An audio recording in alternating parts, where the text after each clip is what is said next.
It's a great pleasure to be back in London after 2 years of that horrible hiatus, right? So great. Yes, thank you very much, Marta and Natalia. Where are you, Natalia? There she is. Hello. Thank you very much for organizing this. And of course, Ania and the Ognisko Polskie. I'm very delighted to be here again.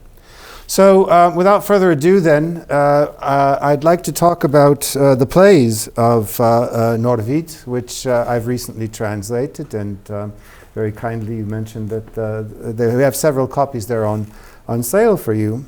So in translating a large amount of a person's work, you're forced to get to know it a little bit more. I had never read as much of Norwid than I did when this project began. And one thing I had noticed in Norwid's plays that I'd like to talk about today is I'm struck by the loneliness of so many of his characters, from Vonda through Cleopatra and beyond. Now, this solitude often provides them with a distance from which to look upon the human condition and engage in a practical way. In his early moment of thought, a young man in a garret who's dreaming of literary fame finds himself unable to disengage his mind and his heart from the cries of the suffering world next door. He hears a child or children cry out, "Mama, bread, bread." And he who is so worried about his poetry stands there and says, "Sterile pity will be the end of me. It's not enough to crush one's enemy. As long as the heart beats, it must get dirty, sold to the world for silver pieces 30, and then lean back and laugh." And even though at that moment he's complaining about the way that a poet, a writer, has to sell himself in order to get ahead, still, hey son, come here. He wants to help that boy somehow. And very often that's what you find in Norwid's lonely characters.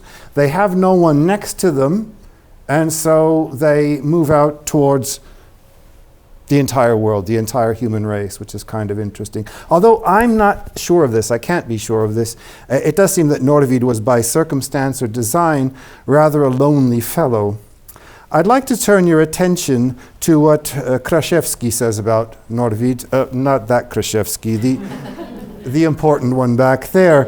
Reflecting on his personal encounter with the poet in Paris in his Pages from My Travels, from 1858 to 1864, he wrote this about Norwid: "You cannot but acknowledge his talent as a draftsman, nor can you deny him the title of poet.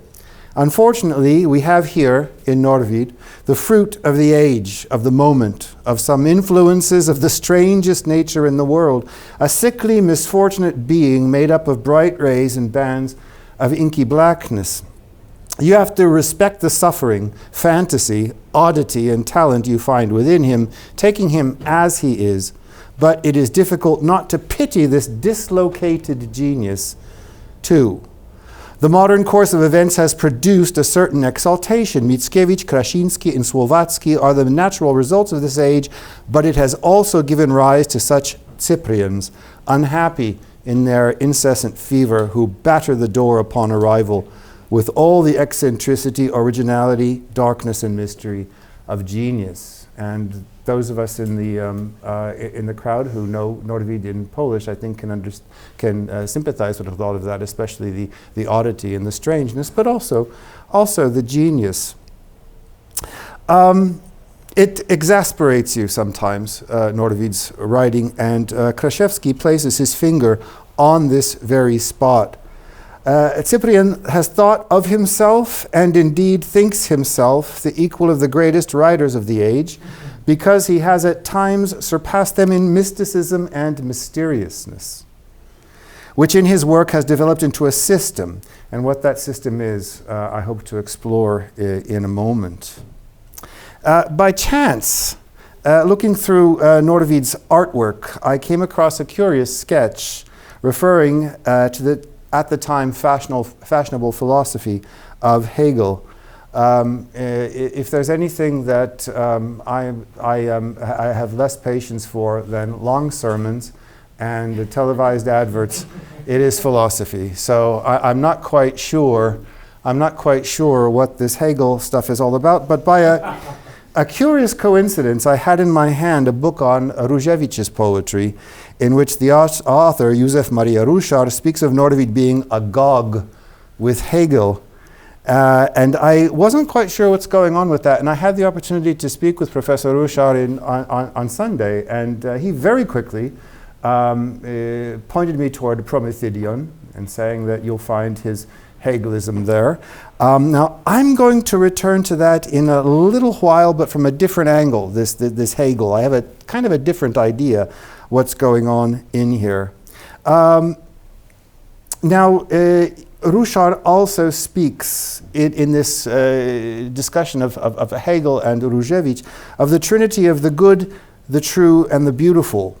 And Norwid certainly was interested in that. Now in English, of course, the great example of this is the poetry of John Keats, which many of us are familiar, and here we see him reclining, listening to a nightingale, as every poet ought to, in a place not very far from here, because Hampstead Heath, right? So in the Ode on a Grecian Urn, he ends with this address to the vessel: O Attic shape, fair attitude, with breed of marble, main and medans overwrought, with forest branches and the trodden weed, thou, silent form, dost tease us out of thought as doth eternity. Cold, pastoral, when old age shall this generation waste, thou shalt remain, in midst of other woe than ours, a friend to man, to whom thou sayest, beauty is truth, truth beauty, that is all ye know on earth and all ye need to know. Now, Norwid, again, in his poetry, Norwid's appeal to the ideal is especially found in Chopin's Grand Piano, with which we are all familiar, but from a different angle.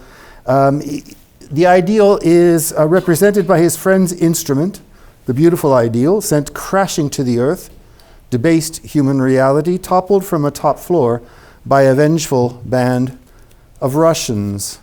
And in English this can read, look, from alleyway to alleyway, Caucasian hoofbeats boom, leading troops through waves whiplashed, they like sparrows before storm wind swept away.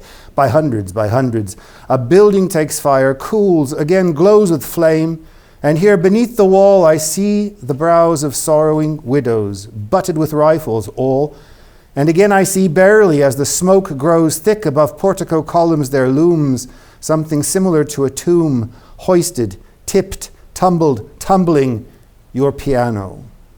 That which sang Poland from the very height of her history's ultra-perfection, swept by a rainbow of delight, that Poland of transfigured wheelwrights, that very one, tumbled onto the paving stones, and thus, like man's most honest thought, scraped by the rabble's ire, or like from time forgot, age old, all that inspires, and thus like Orpheus's body, 1,000 passions, each tears a piece, and each cries, not me, grinding his teeth, but you, but I, hammer a judgment tone, that cries, be glad, O son of latter birth, a whale hath come from the deft stone.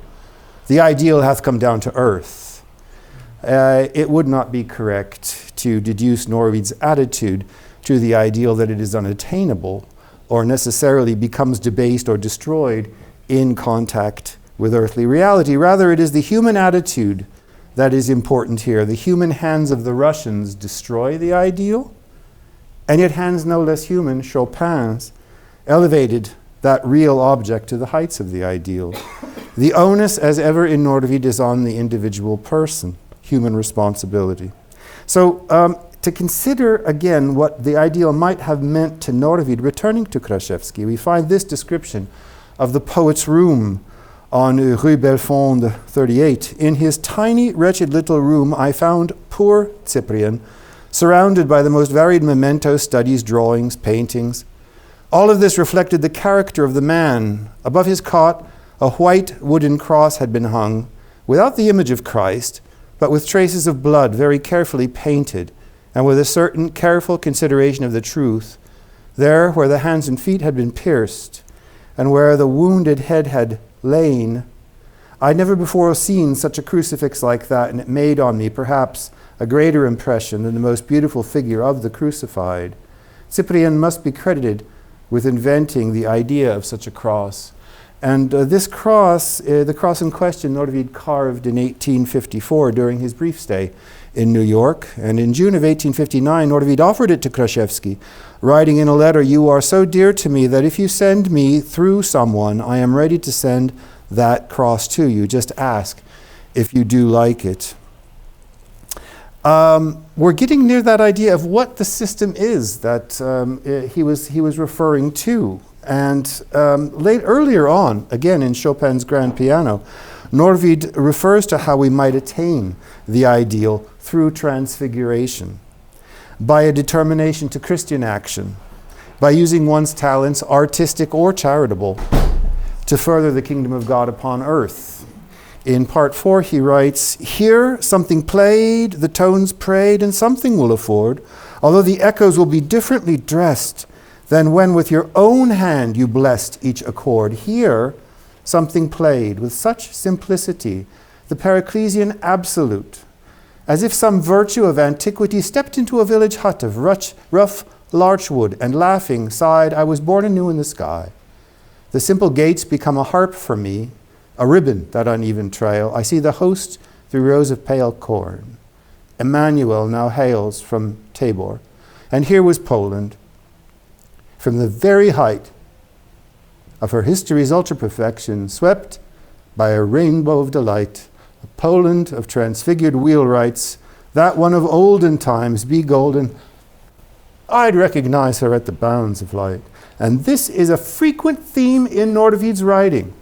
Turning to the plays, finally, we find in Zvolon's soliloquy from the play of the same name a similar mystic utterance expressed in nearly identical cadence, also expressing transfiguration. So Zvolon by himself. "Muses, pursued by two flames, hounded I go, one white, one in livid red shadow, that of the bloody shade evaporates. And while the white from inside out escapes, and like a Narcissus' quiet star, see how hard this is to understand? This is Norwid. This is the exasperating Norwid. Like an envelope when the seal is broke, like a white figure that spreads wide her arms and sighs, then wrings her hands, or a lightning bolt flashing, thus expands that flower's cup. The glow flares up, that envelope, that white form, aching hope, torn from the world, with arms unfurled about her blushing, fevered countenance, that thought, that figure, I don't know, perchance that unity of being, ever present, ever fleeing from earth to sky, and from the heavens blue to the green plains, a cradle and a tomb. No, as long as they are silent in the soughing trees, but when the latter weeps, and the former sings, striking all strings, from her I lived, and lived with her.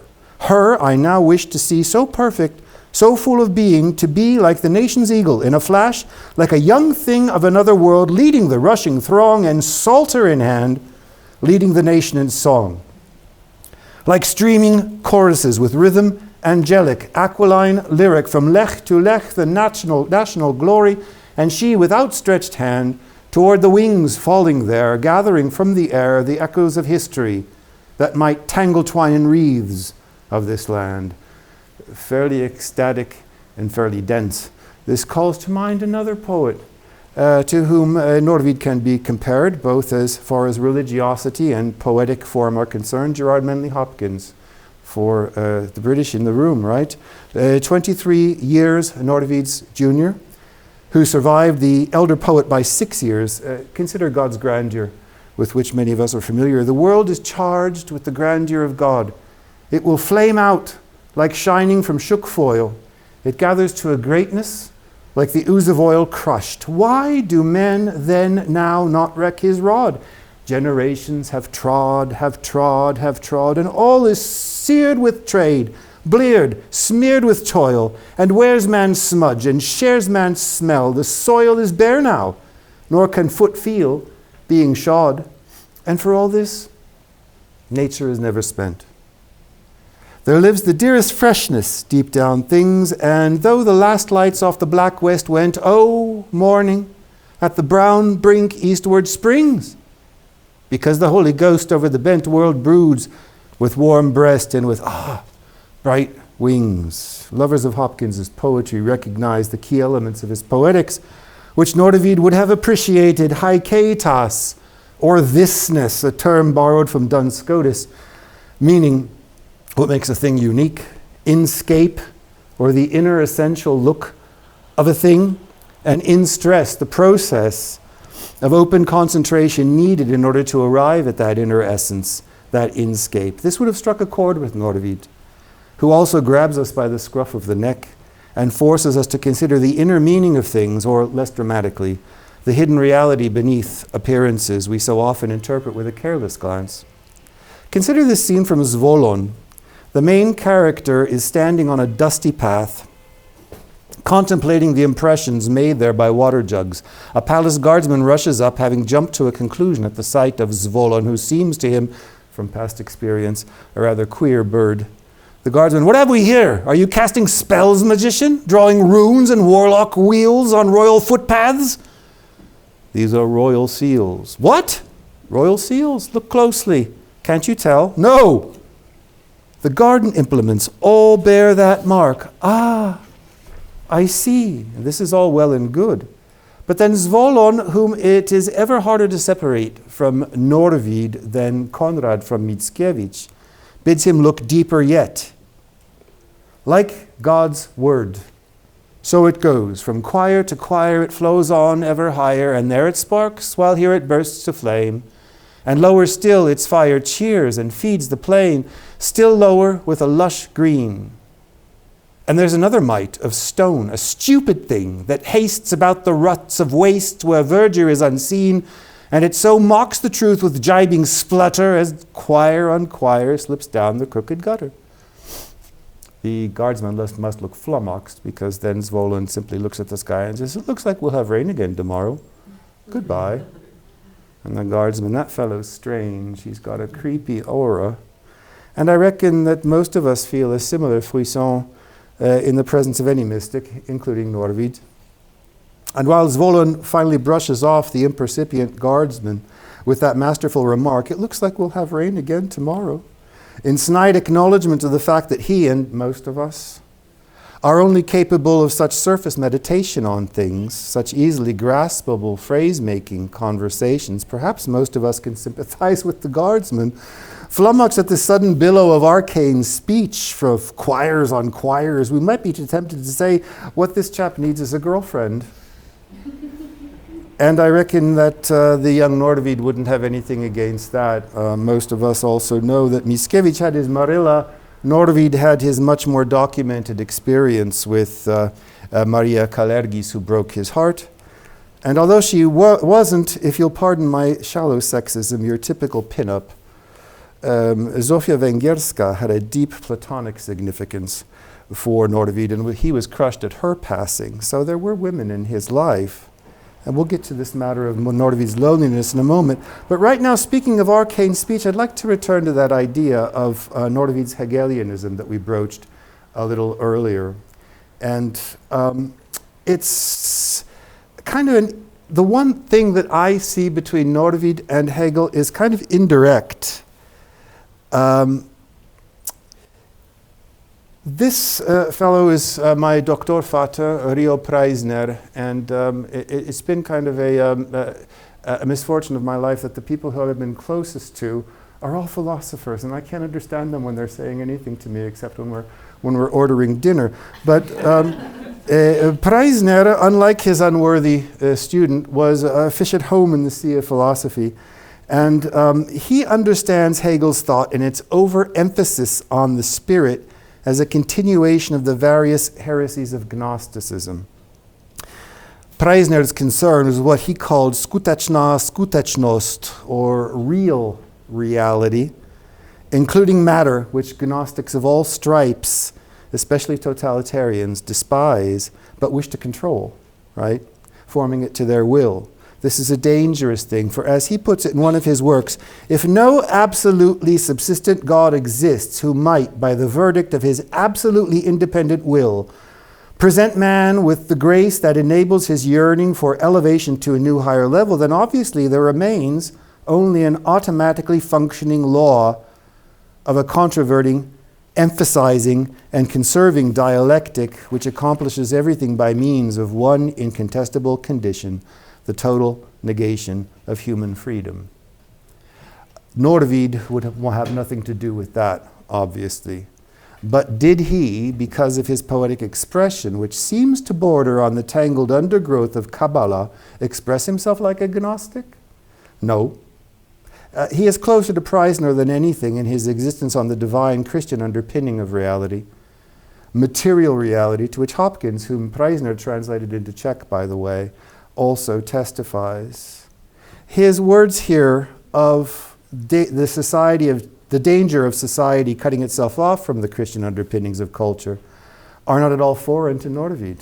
Again, Preissner writes, if Europe doesn't watch out, it will lose its sense of history, its sense of its own history. If that sense will not be restored to it, namely the historical incarnation of Christ, nothing spiritual, nothing causally rational, nothing calculable or plannable, but the act of the mysterious identification of God with created earthly reality, if that sense will not be restored to it, Europe will lose not only its historical but also its natural face, and will be transformed not only into a spiritual but also an actual desert. Now, if Miłosz says about the Undivine Comedy that Kraszewski foretells Marxism, I would say that in his Zwolon, Norwid foretells the totalitarian stronghold on information. Because thus the strong man Zabur advises the scribe Stilets how to describe a massacre carried out on a rebellious population. This is the power of the word and the power of misusing the word. He says, describing victory, let your descriptions not be niggardly, use your imagination. Writing is an art. These pages are clean canvases, and as you write, show some liberality. You are the one creating history.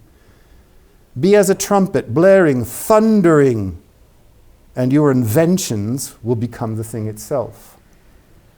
The writer's might is chthonic, creating truth. Where would Achilles be if not for some well-crafted histrionics? Xerxes and Sulla know the weight of words and fostered artists. Homer, all the bards through Corneille and Racine, each of them indebted to the work of earlier men, each of them great for standing on the shoulders of those who came before. Thus, history turns rhetoric and ends up poetry. Now it's your turn to build a little bolder, you understand? I'll never blame a man for industry. I like your eagerness. Perhaps it's not the greatest token of my imagination, but I'm on duty now. Go serve your nation by making something out of poetry. Norwid is no relativist as far as the truth is concerned. This sensed danger of the Orwellian, who controls the past, controls the future, is brought up again in Krakus, where the usurping son, Rakus, surpasses the scribe Sholom's record of his father's last words, which had nothing to do with Rakus's succession to the throne. So this is Sholom talking about Krak's death, and he fell silent. All who were present broke into wails and sobbing, but then he, like a young hero, rose up on his bed and cried, I claim testimony of my forefathers. Rise, Manes, and see. Krak, your descendant, does not fear to die. Those were his final words. He sank down, dead, and all the Lechites raised a thunderous cry, a worthy king and bold. Mournful, but proud, they covered Krak's countenance with a shroud and left. Rakus, you'll no more touch those writings. Give them here, for all times in his treasury they'll be lain, despite the fact that his will was none too clear and failed to indicate an heir by name. When all a man's strength is well nigh consumed, he's like a candle as it's burning down. By this you'll know the man who knows the runes, for he can clarify, explain, expound. Oh, for example, look here. See what I'd inscribed with my own hand next to these words. By this, clearly, Rakus is signified, although he was awaiting both young lords. Such things, if anyone, the runesman can unravel false appearance from truth. I do not seek the praise of any man. The truth is my concern alone. In sooth, and truth is, what is truth? Truth is a word. Whatever you redact don't hasten, don't hesitate to bring to me. So much for the manipulation of language that Norwid warns against. Returning to this arcane, hermetic expression, Norwid himself seems to be aware of the danger it presents and his own tendency to be arcane. It is, at the very least, a contradiction to the very purpose of language, which is communicability. In this regard, a speech from the early ironic short poem Criticism is worth noting. Someone turns to the artist and says, "One more question, if I may. Now, is the goal of artworks to disguise the word or to reveal it to our eyes? For truth is born each day. We're ever turning a new page, and with care, we're ever learning through 19 centuries that we're to seek in each and every person that we meet, though they be deeply hidden, cross and gall, nail-head and tomb, and glory's ray, and all the grand account of our salvation, stippled, shaded, and bright in both hale and cripple. How else can virtue speak unto the heart?" And so poetry is there not to cover things, not to change things, but to elucidate things, right? Quite healthily stated. That being the case, where does it come from? This taste of Norwid's for the dark and complex utterance. Perhaps it's not entirely intentional. I don't mean to subject Norwid to psychoanalysis. I'm not qualified to do so, and he's not here. And yet it seems to me that some of his aspects of this arcane expression might arise quite simply from being too much alone. Somewhat like the case of Omegit, the hero of In the Wings, whose communication skills in his native language have become dulled by too long separation from the living source of his language. Glückschnell, the theatrical entrepreneur, states about Omegit in complete confidence, "I would not conceal this from an interested party like yourself. By nature of his long and far distant travels, he's lost the active native pulse that on the one hand lends a writer's language its peculiar strength, and on the other incessantly fortifies his thought with the current needs of our society. And that is, I would say, what pleases everyone." So it sometimes seems to me as if Norwid, deprived of close companionship, has gone off the linguistic deep end, breeding an idiolect which, although perfectly comprehensible to himself, leaves the rest of us, along with Józef Ignacy, shaking our heads at the bands of inky blackness of poor Cyprian, that dislocated genius. One of the repeated themes that one comes to notice when taking an extended look at the dramas of Norwid is the leitmotif of loneliness, separation one from another, especially man from woman and woman from man. This is most poignantly expressed in the Shakespearean drama Cleopatra and Cesar, where the Egyptian queen is not shown as a seductress, some kitara deina, as Pound would put it, but a normal teenage girl, longing for the human contact of a man's love from which she is cut off by station and tradition. One of the best portions of Norwid's dramatic writing comes when the young queen summons two young men into her presence, seemingly on the pretext of learning why they did not recognize the queen when she came into their presence earlier. But actually, she wants to understand something that she saw flash in their countenance, which she intimates but cannot understand. Zechara is a prophetess and a servant of Cleopatra's. One youth, Abdallah Ghanemedion, a reaper's son of Belzer's generation of extraordinarily smooth cheeks, who gave a girl who skipped near a cool draught of water from a clay jug, and Cleopatra aside. Upon his cheeks, at that moment, there flashed something my eyes have never seen, nor heart, a flash of mystery. What she saw there, of course, was love. Something, the existence of which she knows. She is certain that it exists, but she has never experienced herself. Abdallah, son of Ganymede, this morning when thou placed thy amphora at the lips of the young reaper girl, her majesty, the queen, passed by that way, and thou neglected to fall in the dust in homage. Is this not true? Speak openly. Zechara by Apis, yes, it's true. Against the rose of the sky dawning, there amidst the corn, Melmea, my betrothed, swayed near and purred, "Give me something to drink." And this I did, resting the cool amphora on my shoulder. I kissed her lips with the jar's wet clay mouth. She closed her eyes, and gazing at her lashes, so black they are, although her braids are pale, as golden as the corn, her majesty the queen passed by, you say? It may be so. It may be so. It was. How might it be that thou sawest not the monarch of the world as she passed by, nor didst thou recognize her shadow as it fell across her face? Thy, what was it, Melmea, nor the tinge of her breast that the sun lay on thy shoulder? This shadow, boy, that falls here at her feet, look down, look! Thou wast born to hang, thou scoundrel, nor walks thy Melmea in proper paths, seeing she's hair of gold and ebon lashes, unsuited to each other, conflicting, false. The queen shall give thee nothing.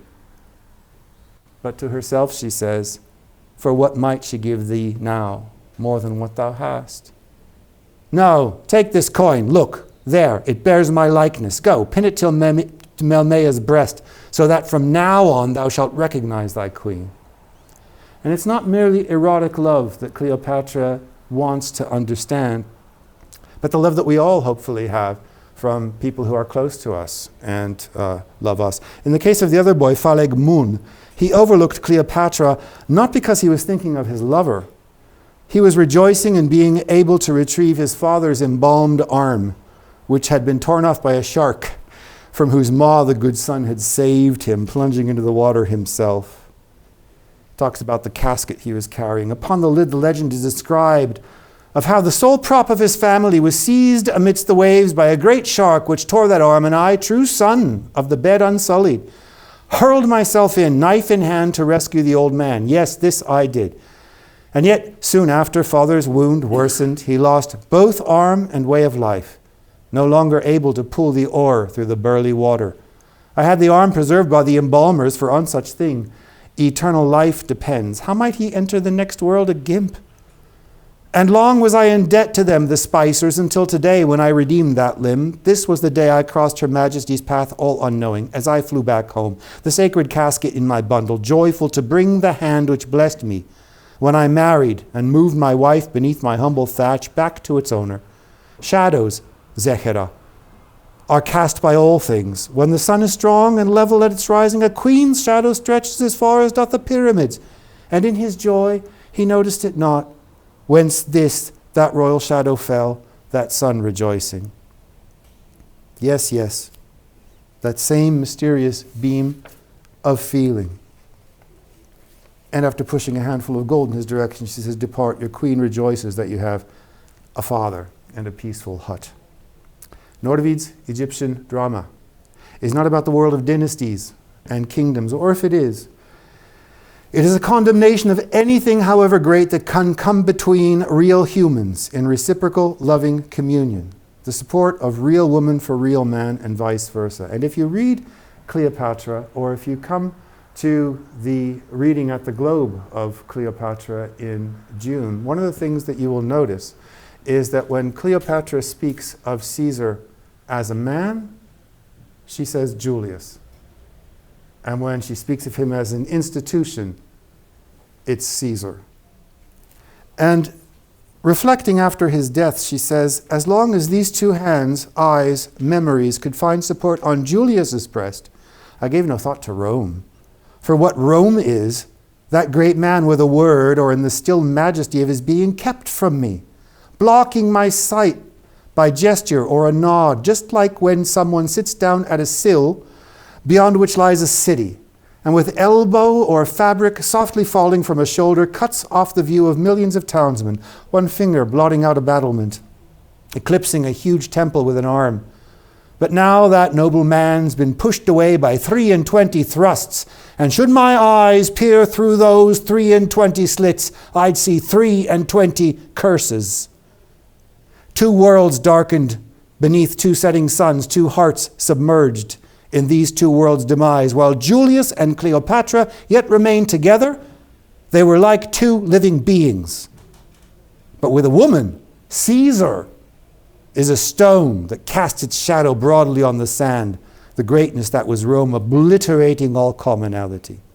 At last, Rome stood before that living heart of that great man. Did she tremble, perhaps, and bow the head? If so, 'twas like a bull about to pierce his innards on its horns and fling his flesh aloft. Yes, such is Rome. Caesar, I shall not traipse behind your troops with lint and bandages to bind the wounds of Roman veterans. I'd rather sail with hundreds of galleons to the capital to cast my eyes upon your bloodied breast, interrogating 23 times each gash. Alas, in Norwid's understanding, there seems to be more lonely Cleopatras in the world than satisfied Abdallahs. Note this passage from a letter sent to the protagonist of the 1002nd Night. A girl is writing a Dear John letter, basically. That's what this comes down to. I can only say in reply to you what an old acquaintance of mine once wrote in my album, that you, the young men of the 19th century, begin from a largesse of the heart. You love passionately, truly, and purely at the dawn of your days, and later, by degrees, slowly that gem is worn away, the spring runs dry, and you settle into an opulence of form, which replaces the inborn tenderness of your hearts. Now we, the women of the 19th century, on the contrary, snub your ardor at the start, while we are in the full blossom of our youth, and only later, slowly, by degrees, after so many disappointments, so many graves which close at our feet, along our path through life, we arrive at a respect for that holy spark of yours. Your starting point is our finish line. How then are we to meet up with one another on this earth? It is for this reason that we are in constant pursuit of one another, that we merely chase each other, deceive each other. Farewell, farewell, Claudia. That's the truth, he says, or at least the truth of one epoch. And yet, the truth has a balsamic strength. That's right, the truth.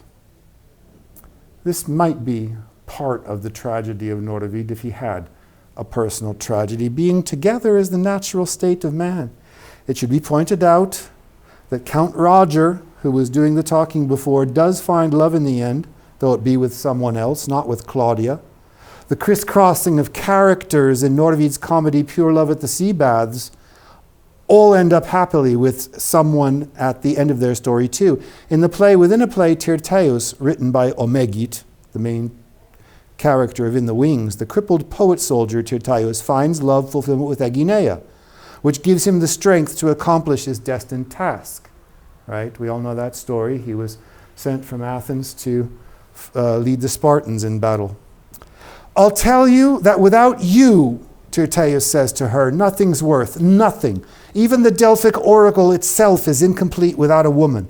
Listen, what I'm telling you is important. How great a love will be necessary to me. How great, judge for yourself.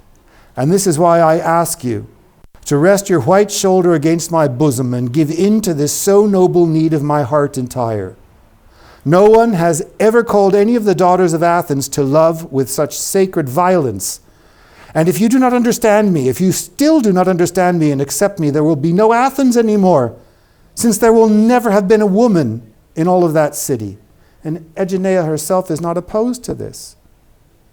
She responds rather with enthusiasm. God has wrapped us two rounds in the folds of his cloak of ether.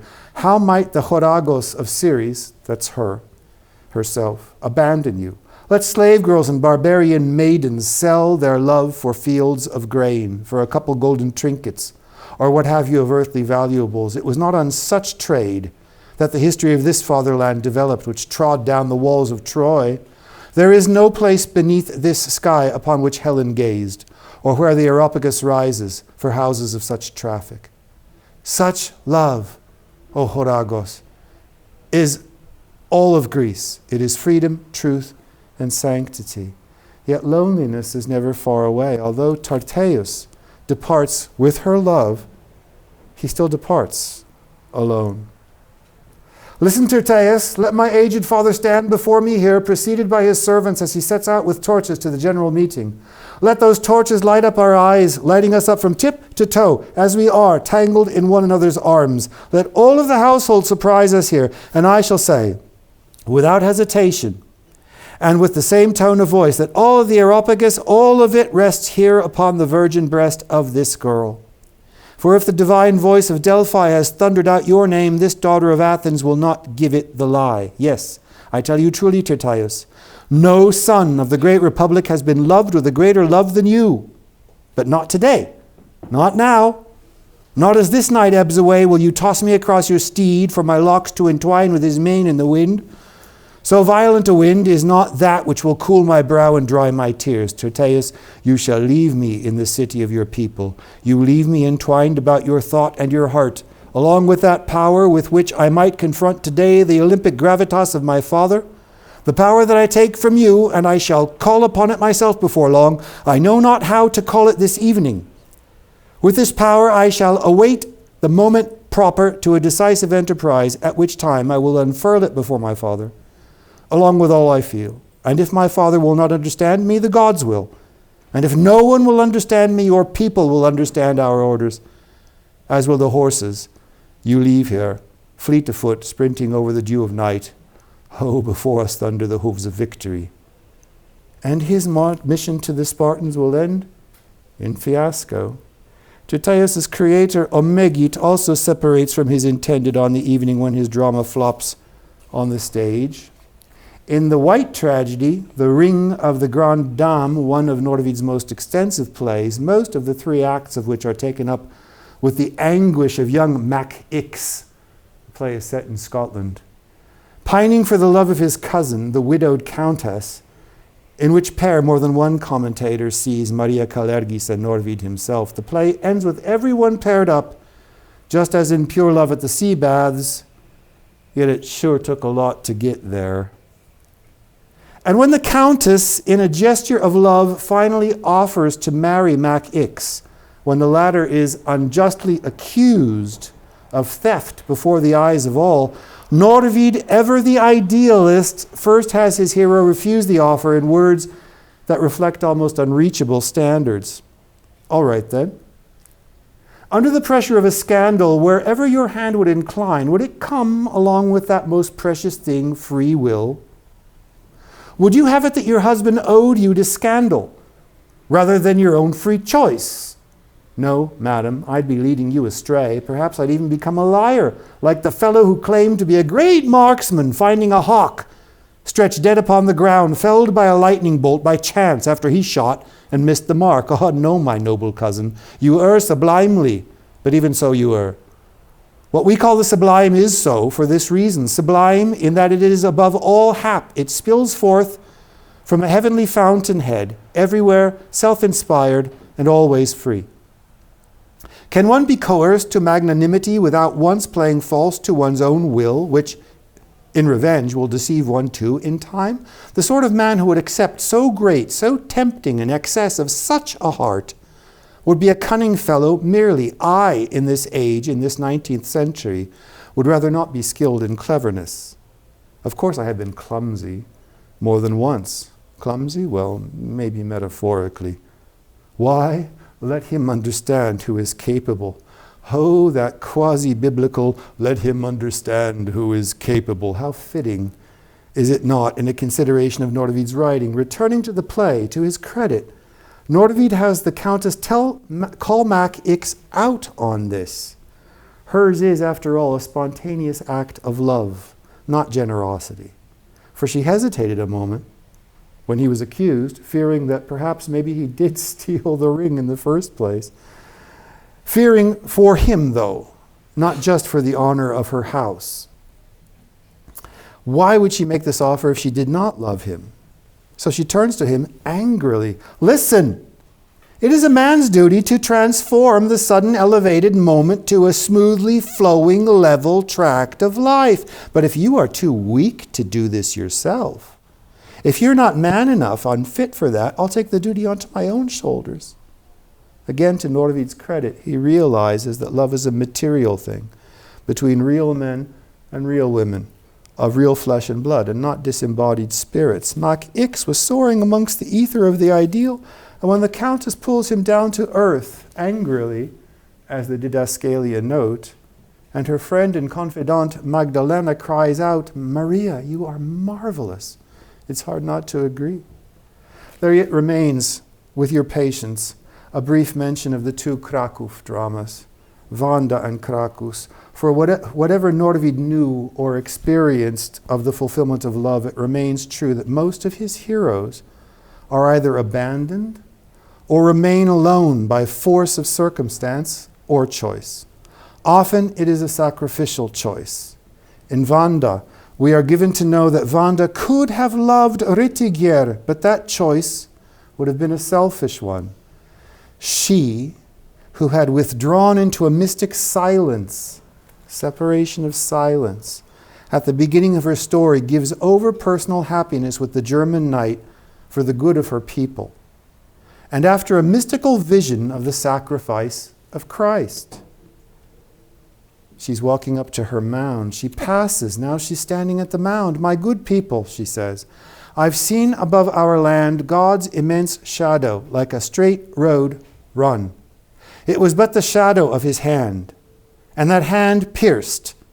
For through the palm the sun shone unimpeded. Staring like a bird flying in darkness toward that chink of light, suddenly something in my spirit stirred to a sure knowledge of what I must do. The knowledge that I must now die for you." What did she say? What?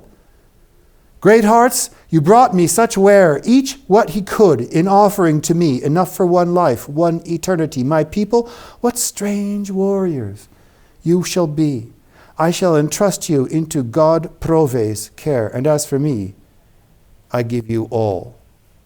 Similarly in Krakus. While the eponymous character is left in the forest, not of his own choosing, he's abandoned by his greedy brother Rakus, who strikes him in the face with his spur and gallops off to claim his usurped throne. The loneliness we referenced before as a descent into Hermeticism can also lead to wisdom, a shamanistic elevation into a mythical realm from which the hero returns with amazing powers. In surreal images that foreshadow Wyspiański's Bolesław Śmiały, Skałka, and Acropolis, Krakus communes with a vivified threshold. So a threshold is a character in the play, symbolizing humility, and a fresh spring, purity, strength in a sapphire grove where in a trance state he receives some sort of inspiration that will help him deliver Kraków from the plague of the dragon. In his sleep he says, "Something like the hermit's words I hear, water plashing. Like a spring, it seems as if I were resting somewhere near, past 7 mountains, 7 streams. I crossed the threshold while we paused. We were, where is that stone? And Rakus? And the spur? The castle? Father? Father! What's that they bear? The dragon's body? Father, can you hear? The dragon, it's so deathly quiet here." Now know, young knight, you've spent the night where men no thresholds lay, but rather God, what they have thought, fulfills another way. I still can't rub the sleep out of my eyes. Then no more sleep.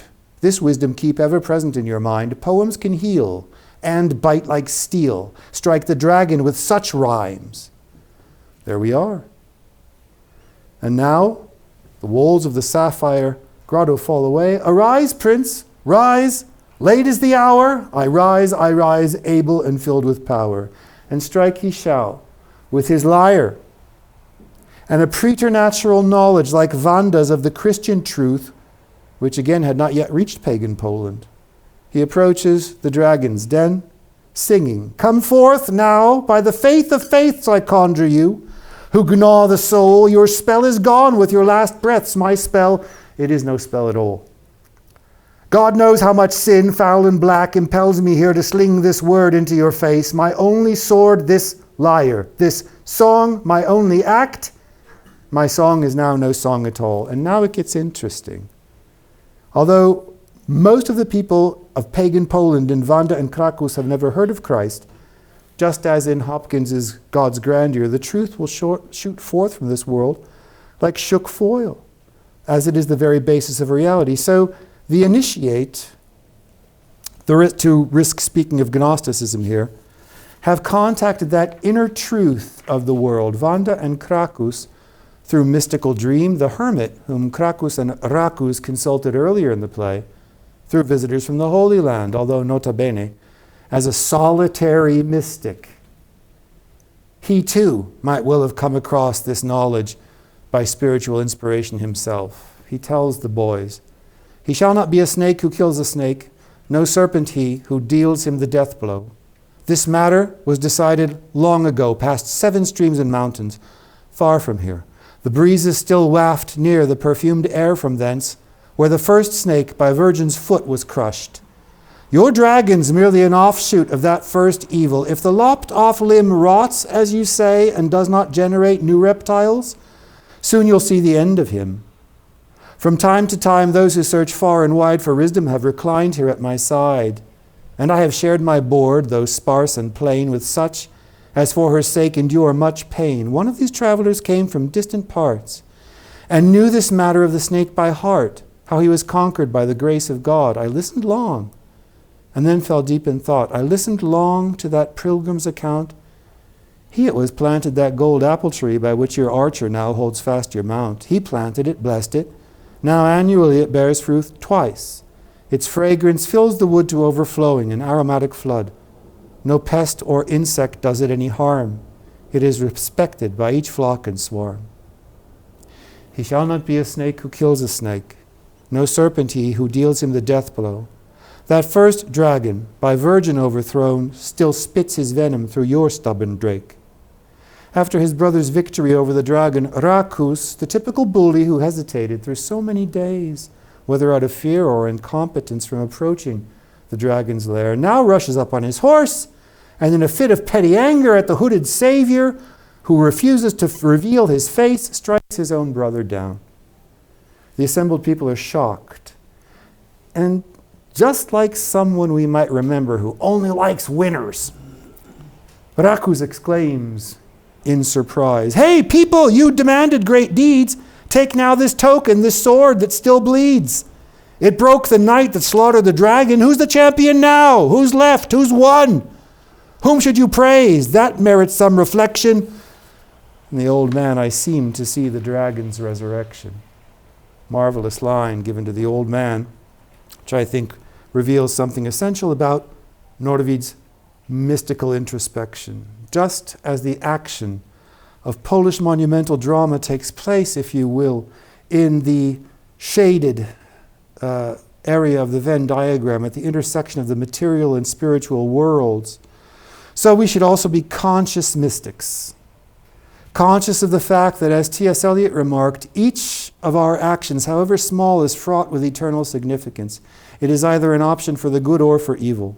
If dragons are to be slain in this world, they are to be slain by us, not waiting for any hero to do it for us. And if those same dragons resurrect, they do so nowhere else than in our human hearts.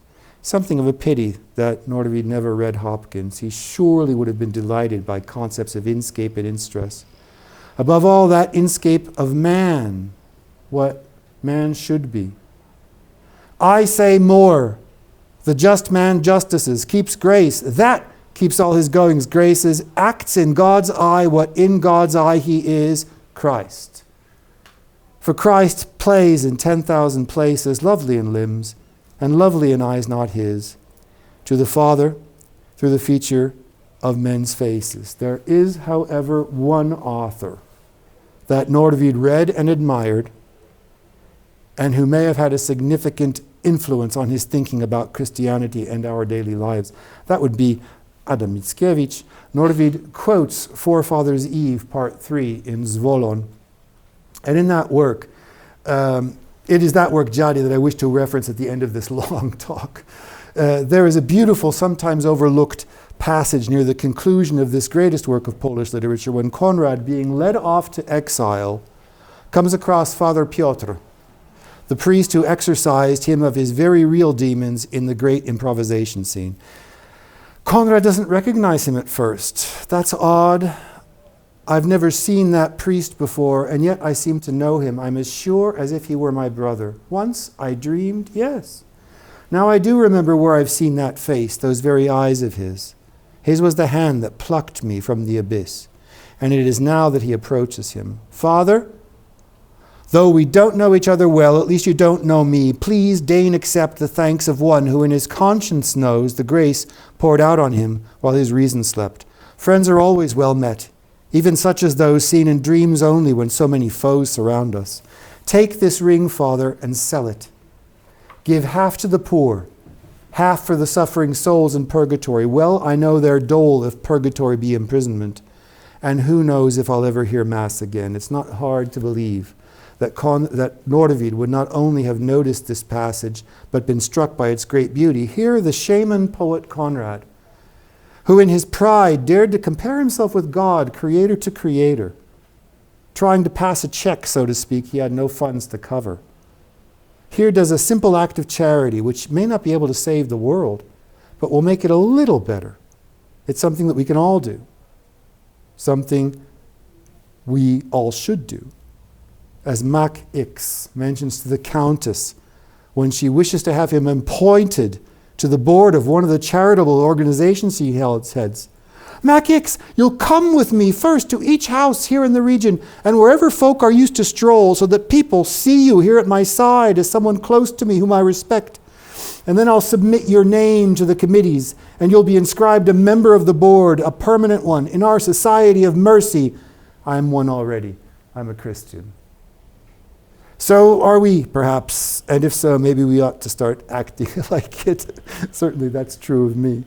The Poland of transfigured wheelwrights Norwid hoped to see won't come about in any other way.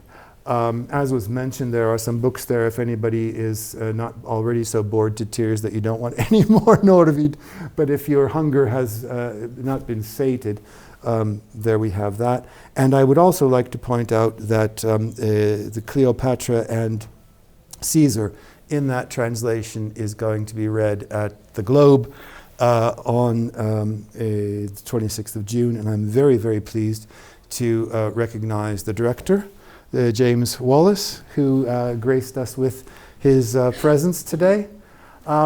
Thank you very much for your attention. That was a very long time, and I appreciate your patience with me.